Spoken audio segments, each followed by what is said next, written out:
277-volt strip fixtures can be mounted up to 30 feet above the floor. There is no minimum mounting height for 277-volt strip fixtures. However, it is recommended to mount them at a height that provides sufficient illumination while minimizing glare and eye strain. For general lighting purposes, consider mounting fixtures 8 to 12 feet above the floor. For task lighting or accent lighting, lower mounting heights may be appropriate. Ensure that the fixtures are mounted securely and level. Follow the manufacturer's instructions and local electrical codes for proper installation. When considering the mounting height of 277-volt strip fixtures, several factors come into play to ensure optimal lighting performance and safety. These include the intended use of the lighting, the size and layout of the space, and compliance with relevant electrical codes and standards. Firstly, let's delve into the maximum mounting height. The specified maximum mounting height for 277-volt strip fixtures is 30 feet above the floor.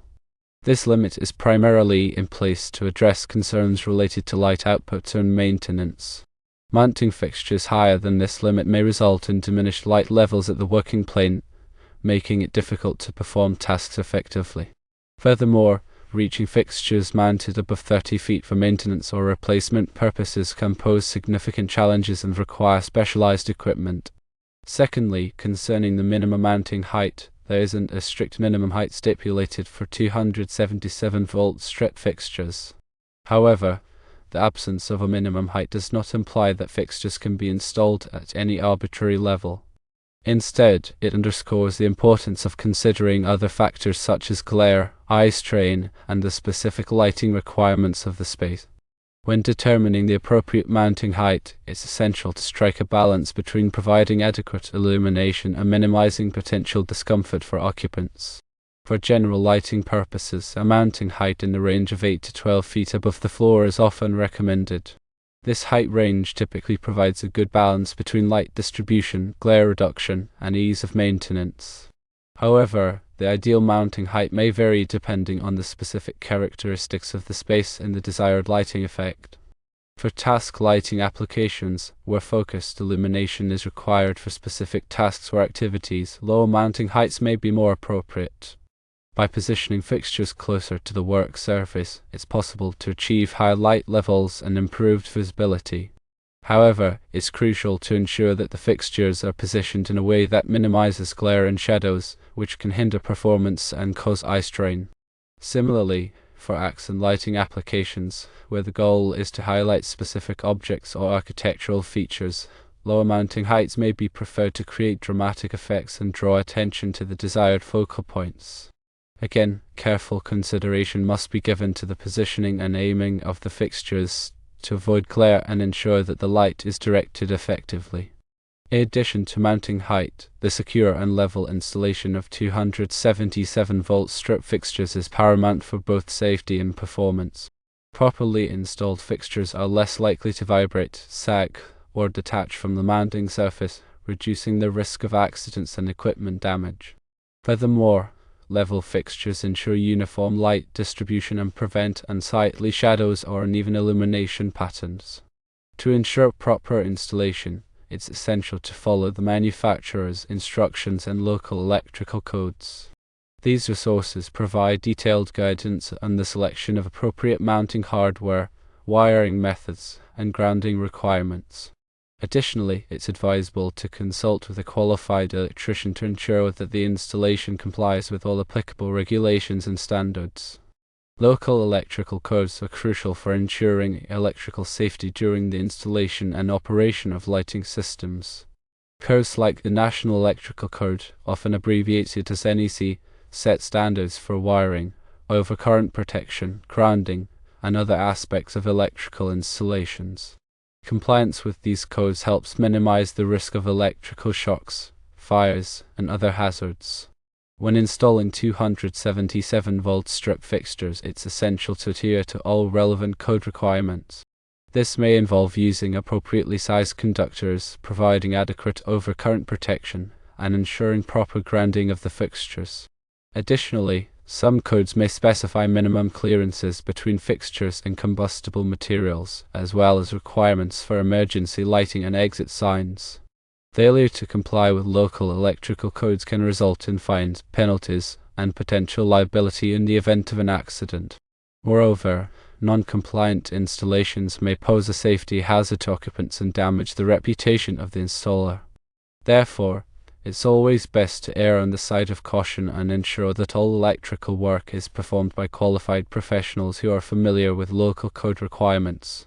When selecting 277-volt strip fixtures for a particular application, it's important to consider the specific lighting requirements of the space. Factors such as the size and shape of the room, the color of the walls and ceiling, and the type of activities that will be performed in the space can all influence the choice of fixtures. For example, in a large open office space, high output fixtures with wide beam angles may be necessary to provide adequate illumination across the entire area. In contrast, in a small conference room, lower output fixtures with narrow beam angles may be more appropriate to create a more intimate and focused atmosphere. In addition to light output and beam angle, other factors to consider when selecting 277-volt strip fixtures include color temperature, color rendering index, and energy efficiency.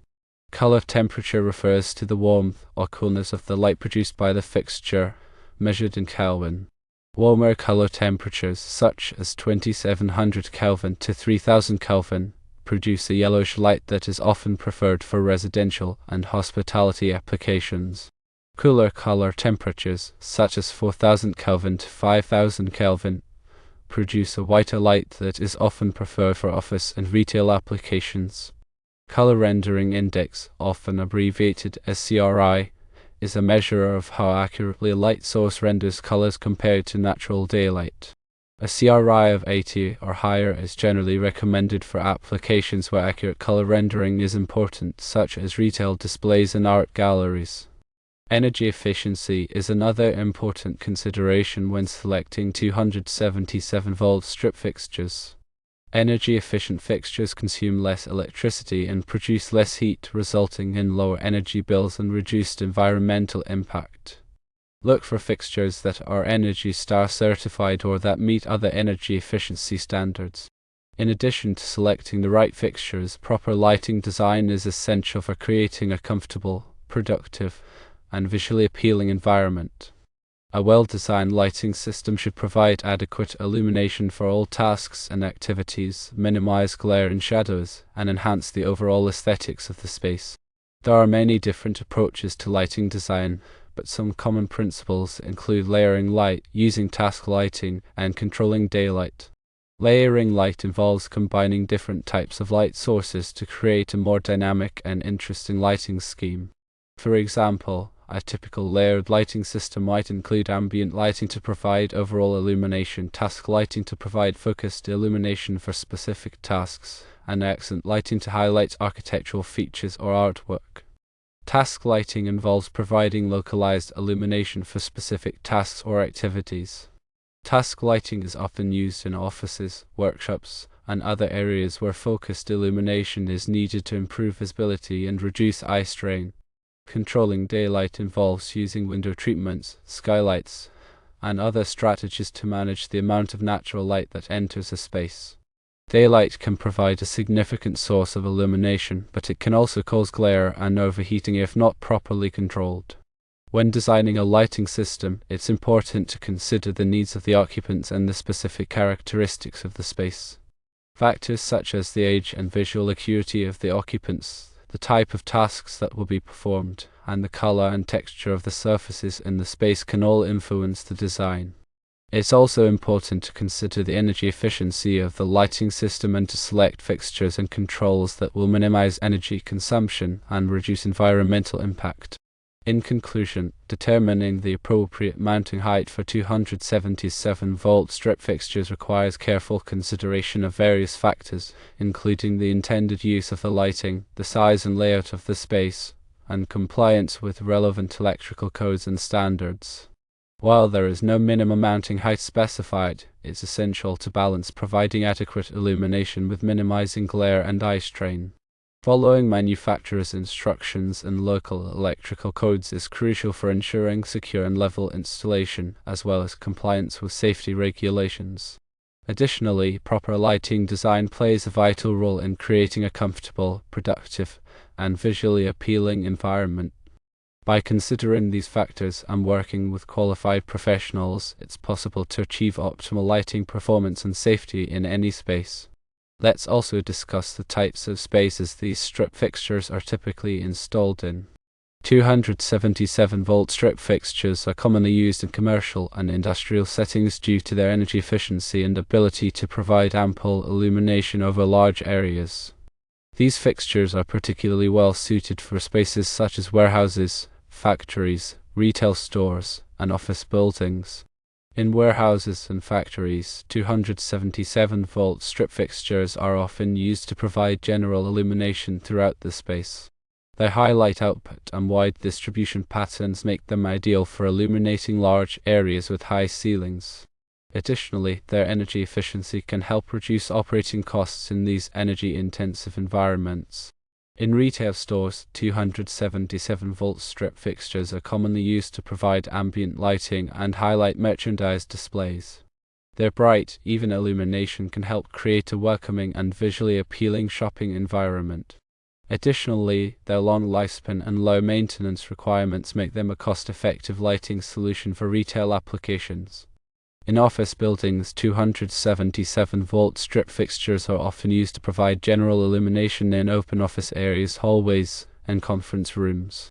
Their energy efficiency and low glare characteristics make them well suited for office environments where employees spend long hours working under artificial light. Additionally, their ability to be easily integrated into lighting control systems can help optimize energy savings and improve occupant comfort. When installing 277-volt strip fixtures in any of these spaces, it's important to consider the specific lighting requirements of the application. Factors such as ceiling height, room size, and the type of tasks performed in the space can all influence the choice of fixtures and their placement. Additionally, it's important to ensure that the fixtures are installed in accordance with all applicable electrical codes and safety regulations. Consider the spacing of the 277-volt strip fixtures, since proper spacing between strip fixtures is essential for achieving uniform illumination and minimizing shadows. The optimal spacing will depend on several factors, including the height of the fixtures, the light output of the fixtures, and the desired light levels in the space. As a general rule, the spacing between fixtures should not exceed the mounting height. For example, if the fixtures are mounted 10 feet above the floor, the spacing between fixtures should not exceed 10 feet. However, this is just a guideline, and the actual spacing may need to be adjusted based on the specific characteristics of the space. In addition to the mounting height and light output, the spacing between fixtures should also take into account the desired light levels in the space. For example, in areas where high light levels are required, such as work areas or retail displays, the fixtures may need to be spaced closer together to provide adequate illumination. In areas where lower light levels are acceptable, such as hallways or storage areas, the fixtures can be spaced further apart. When determining the optimal spacing between strip fixtures, it's also important to consider the potential for shadows. Shadows can be caused by fixtures that are spaced too far apart or by obstructions in the space that block the light. To minimize shadows, the fixtures should be spaced evenly throughout the space and positioned to avoid obstructions. Another important consideration is the type of light source used in the strip fixtures. Different types of light sources, such as fluorescent lamps, LED lamps, and incandescent lamps, have different light output characteristics and distribution patterns. The spacing between fixtures may need to be adjusted depending on the type of light source used. Finally, it's important to consult with a qualified lighting designer or electrical contractor to ensure that the spacing between strip fixtures is optimized for the specific application. A professional can help you select the right fixtures and determine the optimal spacing to achieve the desired light levels and minimize shadows. Remember to inspect the 277-volt strip fixtures routinely. Regular inspection and maintenance of strip fixtures is essential for ensuring their safe and reliable operation. Over time, fixtures can become damaged, dirty, or worn, which can reduce their light output and increase the risk of electrical hazards. A regular inspection and maintenance program can help identify and address these issues before they become major problems. The frequency of inspection and maintenance will depend on several factors, including the age of the fixtures, the operating environment, and the type of light source used. However, as a general rule, fixtures should be inspected at least once a year and more frequently in harsh environment. During an inspection, the following items should be checked. Firstly, check for any signs of damage, such as cracks, dents, or corrosion. Secondly, look for loose or damaged wiring. Thirdly, verify that the lenses or diffusers are clean and free of dirt and debris. Fourthly, confirm that the lamps are functioning properly and are not nearing the end of their lifespan. Fifthly, ensure that the fixtures are securely mounted and that all hardware is tight. If any problems are found during an inspection, they should be addressed promptly. Minor issues, such as loose screws or dirty lenses, can often be corrected by maintenance personnel. More serious problems, such as damaged wiring or malfunctioning ballasts, may require the services of a qualified electrician. In addition to regular inspections, routine maintenance tasks should also be performed to keep the fixtures in good working order. These tasks may include, firstly, cleaning the lenses or diffusers to remove dirt and debris. Secondly, replacing lamps that are nearing the end of their lifespan. Thirdly, tightening loose hardware. Fourthly, lubricating moving parts such as hinges and latches. Fifthly, testing the fixtures to ensure that they are functioning properly. By implementing a regular inspection and maintenance program, you can extend the lifespan of your strip fixtures, improve their light output, and reduce the risk of electrical hazards. This can save you money on energy costs, maintenance costs, and potential liability claims.